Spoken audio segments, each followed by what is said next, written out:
അസ്സലാമു അലൈക്കും. എല്ലാവർക്കും സുഖമാണെന്ന് വിശ്വസിക്കുന്നു. അതുപോലെ ഇന്ന് ഞാൻ വന്നിട്ടുള്ളത് കണ്ടല്ലോ, നല്ല അടിപൊളി പഴംപൊരിയുടെ റെസിപ്പി ആയിട്ടാണ്. ഒരുപാട് പേര് പറയുന്ന സംഭവമാണ് പഴംപൊരി. കുറച്ച് സമയം കഴിയുമ്പോൾ പൊങ്ങി വന്ന പഴംപൊരി അതുപോലെ താഴ്ന്നു പോവും, അതുപോലെ കുഴഞ്ഞു പോവും. അങ്ങനെയുള്ള പ്രശ്നങ്ങളൊക്കെ ഒഴിവാക്കിയിട്ടാണ് ഇന്ന് ഞാൻ നിങ്ങൾക്ക് ഒരു പുതിയ രീതിയിൽ പഴംപൊരി തയ്യാറാക്കാൻ കാണിച്ചു തരുന്നത്. അതിന് വേണ്ടിയിട്ട് ഇതാ ഒരു ബൗളെടുത്തു. അതിലേക്ക് 1.5 കപ്പ് മൈദ ഇട്ട് കൊടുത്തിട്ടുണ്ട്.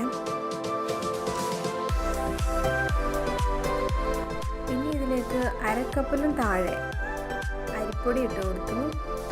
അതുപോലെ 1 ടേബിൾ സ്പൂൺ നിറയെ എടുത്തിട്ടുണ്ട്.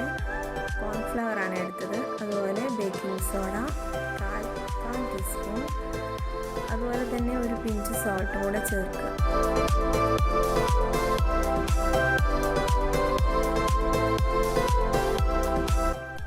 പിന്നെ മധുരത്തിന് ആവശ്യമായിട്ടുള്ള പഞ്ചസാര ചേർത്ത് കൊടുക്കാം.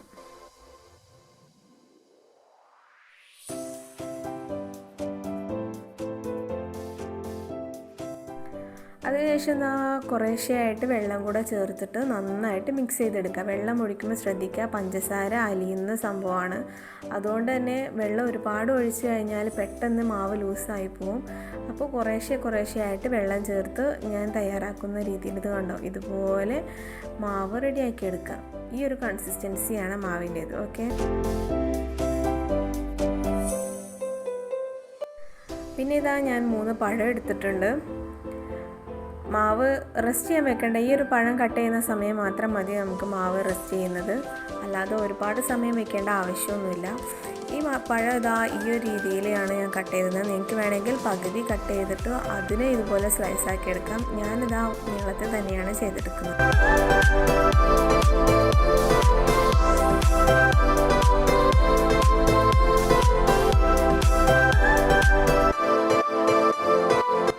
അടുപ്പിൽ എണ്ണ നന്നായിട്ട് ചൂടാകാൻ വയ്ക്കുന്ന സമയം ഇതുപോലെ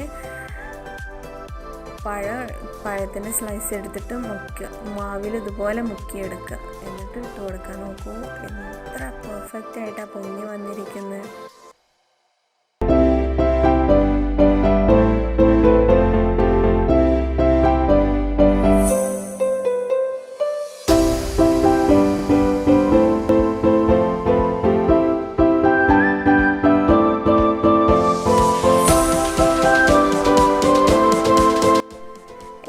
അങ്ങോട്ടും ഇങ്ങോട്ടും ഇട്ട് തിരിച്ചു മറിച്ചു ഇട്ടിട്ട് നന്നായിട്ട് വേവിച്ചെടുക്കാം.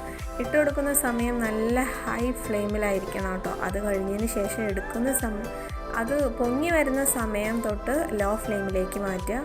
അതുപോലെ തന്നെ എടുക്കുന്ന സമയത്ത് ഒന്ന് ഫ്ലെയിം കൂട്ടി വയ്ക്കുക.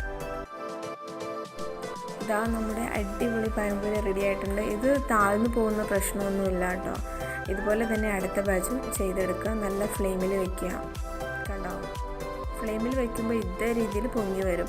എന്നിട്ട് ഫ്ലെയിം കുറച്ച് കൊടുക്കുക. അപ്പോൾ ഉള്ളിലൊക്കെ നന്നായിട്ട് ആരെടുത്ത് വരും കേട്ടോ.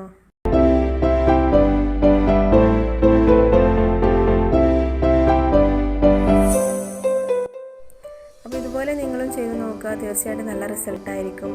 പിന്നെ എൻ്റെ ചാനൽ സബ്സ്ക്രൈബ് ചെയ്യാത്തവരാണെങ്കിൽ തീർച്ചയായിട്ടും സബ്സ്ക്രൈബ് ചെയ്യുക.